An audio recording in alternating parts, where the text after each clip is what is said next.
So if you're trying to find your passion, stop. Right? You don't find passion. You discover purpose and passion follows. Now the question, what am I passionate about, keeps you inward focused on your feelings that change with seasons, successes, and stress. Now back in my corporate law days, some days I felt passionate about closing a major deal. Other days I felt passionate about getting home before my family went to bed. It was the same with hobbies, right? I might be passionate about golf one weekend and then passionately breaking my clubs over lost hole the next, right? Swearing blind I'll never golf again and maybe take up beer brewing as a hobby. See, passion, I discovered, is a terrible compass because it spins with your mood.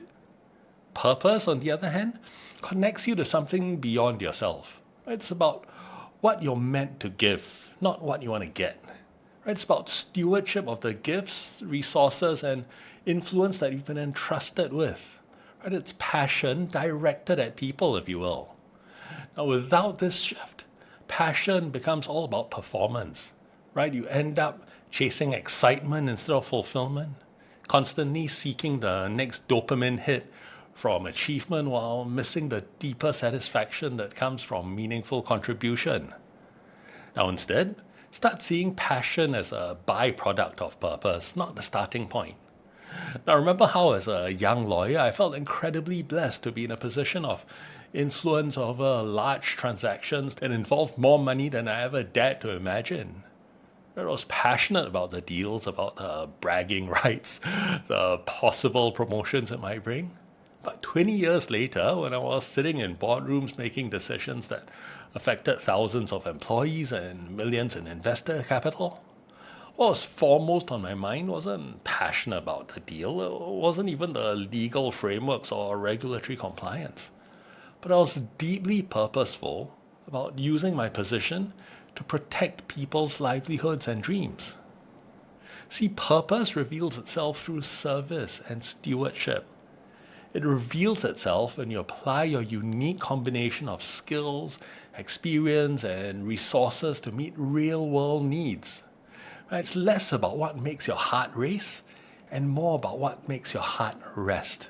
Knowing you're exactly where you're supposed to be, serving the people you're supposed to serve. See, that's where you'll find true fulfillment. And starting's not that hard, right? In fact, there are 3 steps you can take today. First, ask yourself a better question. Instead of what do I love, ask where can my strengths make the most meaningful difference? When I finally asked myself this question, the answer wasn't corporate law. It was helping other executives find fulfillment without having to sacrifice their financial security. Next, serve someone. Right? Volunteer, mentor, or teach in areas where you have expertise. Right? Passion often awakens in the act of contribution. Some of my clearest moments of purpose came not from my day job, but from mentoring younger lawyers and watching them avoid the pitfalls I'd fallen into.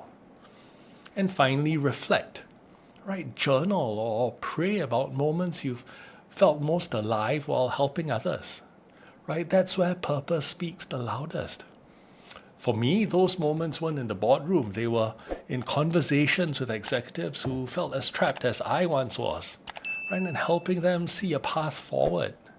So what's one way you've chased passion only to feel like it let you down? Drop your story in the comments. I'd love to hear from you. And if you're ready to stop chasing passion and start building lasting fulfillment and wealth without sacrificing financial stability, check out my 4-day predictable income plan. It's linked below. You might be thinking, I've got to quit my job to find purpose. But actually, most folks don't need to resign. Not yet, at least.